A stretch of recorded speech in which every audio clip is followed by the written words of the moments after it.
Hola, soy Rodrigo Quesada, director de la Clínica Sinclair en México, clínica especializada en utilizar el método Sinclair para revertir el alcoholismo.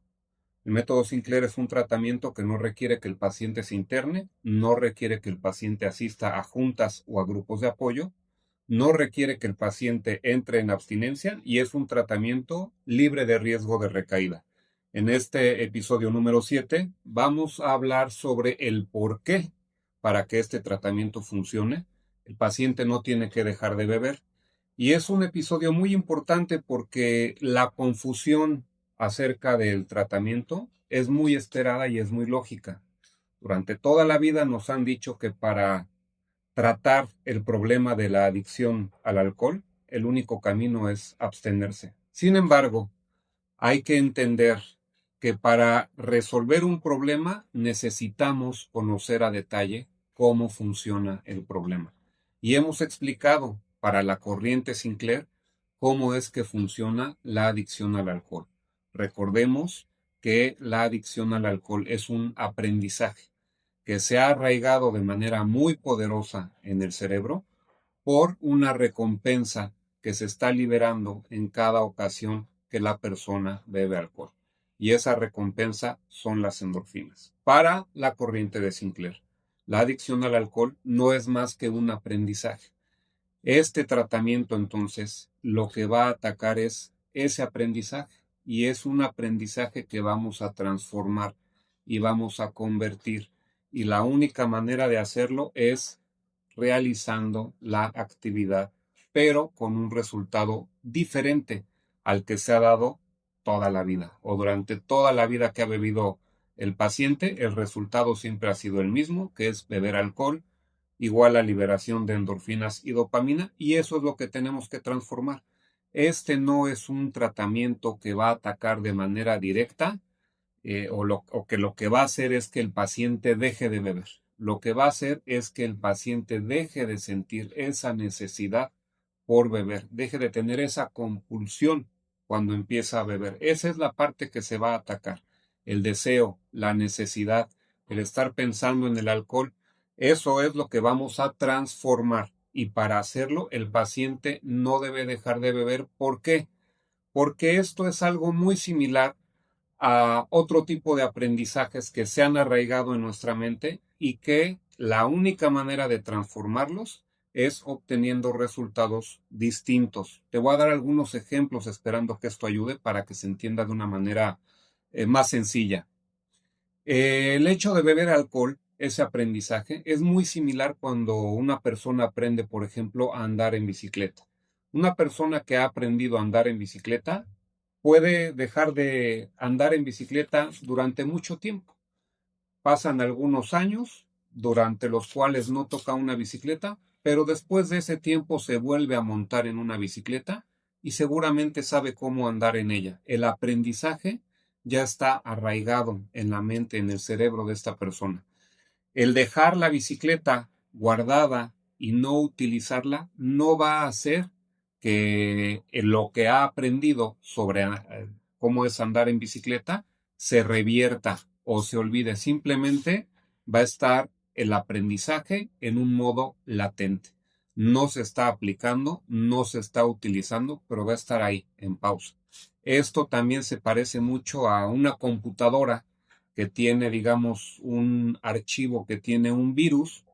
Si el archivo no se toca o no se abre, no va a pasar nada con la computadora, pero el archivo siempre va a estar ahí. Lo único que necesita es que se active y entonces empieza a causar el daño en la computadora. El aprendizaje del alcoholismo es lo mismo. Platicábamos y decíamos algunos ejemplos, cómo se forma una autopista a nivel cerebral y cómo esa autopista siempre va a permanecer ahí. Puede dejar de utilizarse, como lo habíamos mencionado, pero siempre va a estar ahí esperando a que sea utilizado. ¿Qué es lo que tenemos que hacer entonces? Si ya habíamos hablado de esta autopista y que esta autopista va a tener una comunicación muy eficiente, muy rápida, donde se va a llevar este mensaje de placer, de bienestar, de estas endorfinas que se van a liberar. Ahora lo que vamos a hacer con la naltrexona es cambiar el destino de esa autopista. para que el cerebro simple y sencillamente entienda que lo que está esperando ya no va a estar ahí.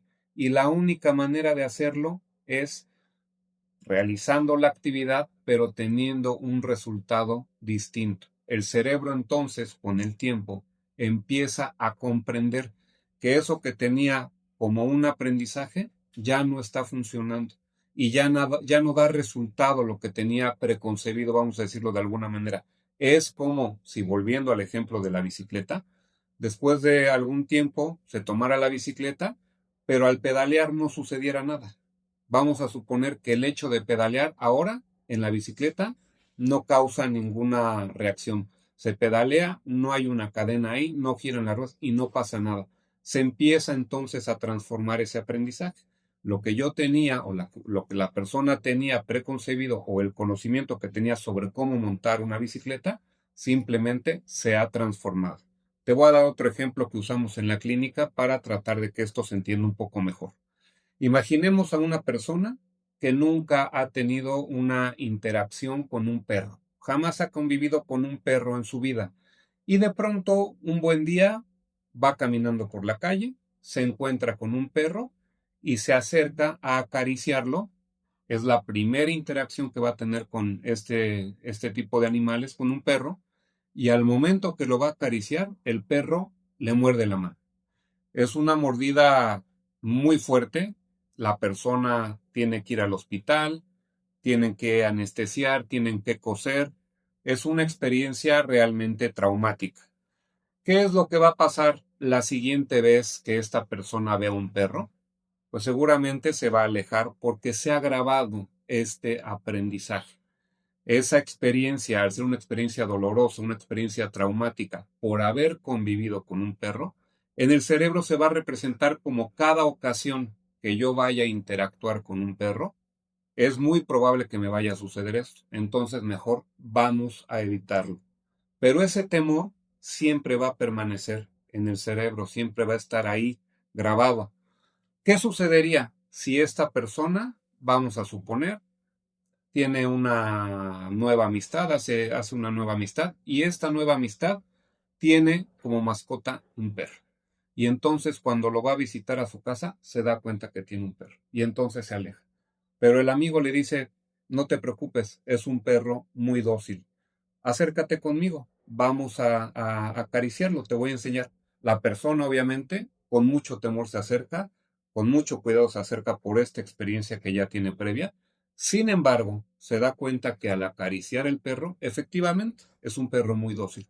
Incluso le gusta que lo acaricien, empieza a jugar con la persona. ¿Qué empieza a suceder entonces? Este conocimiento que tenía la persona sobre los perros se empieza a transformar. Ya no es los perros son un peligro, sino me doy cuenta que no todos los perros son así, que hay perros dóciles y entonces ya estoy viviendo una nueva experiencia en esta relación con los perros. De la misma manera, vamos a transformar el aprendizaje que para el paciente es beber alcohol. Ha llegado un punto donde ya para muchos pacientes es algo automático, de tan arraigado que está ahí. Es sin duda un hábito y ese hábito lo vamos a transformar y la manera de hacerlo es cambiando las reglas del juego. Así como es una convivencia con un perro dócil, es beber alcohol, pero sin darle al cerebro las endorfinas que está acostumbrado a recibir cada que bebe. El hecho de mantener una abstinencia no va a resolver el problema. Sería el equivalente a que la persona que tuvo la interacción con el perro y le mordieron jamás volviera a acercarse a un perro. Siempre va a estar grabado que los perros son peligro y entonces el evitarlos no va a solucionar ese temor que está arraigado ahí. Sin embargo, poco a poco, conviviendo con perros, entendiendo cómo acariciarlos o los tipos de perro que puede acariciar, etcétera, esto se empieza a transformar. Entonces es muy importante dejar algo en claro para cerrar este capítulo. El método Sinclair no es un permiso, no es una carta libre para que el paciente beba. Siempre y cuando el paciente se apegue al protocolo, nosotros consideramos Cada ocasión que el paciente va a beber habiendo tomado antes el medicamento, lo catalogamos como una sesión de recuperación.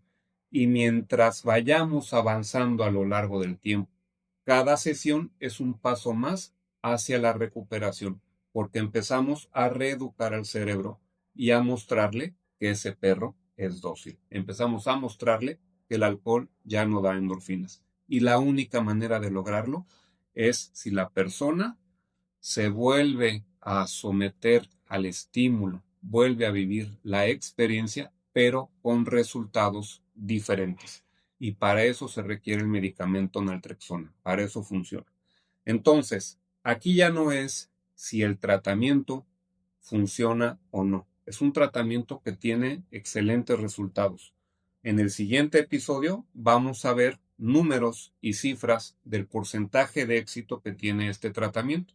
Vamos a pasar más de la teoría a los datos duros que son comprobables y que son verificables del porcentaje de éxito que tiene este tratamiento para que sepas también cómo puede ser tu camino hacia la recuperación. Agradezco que estés aquí y nos vemos en el próximo episodio. Gracias.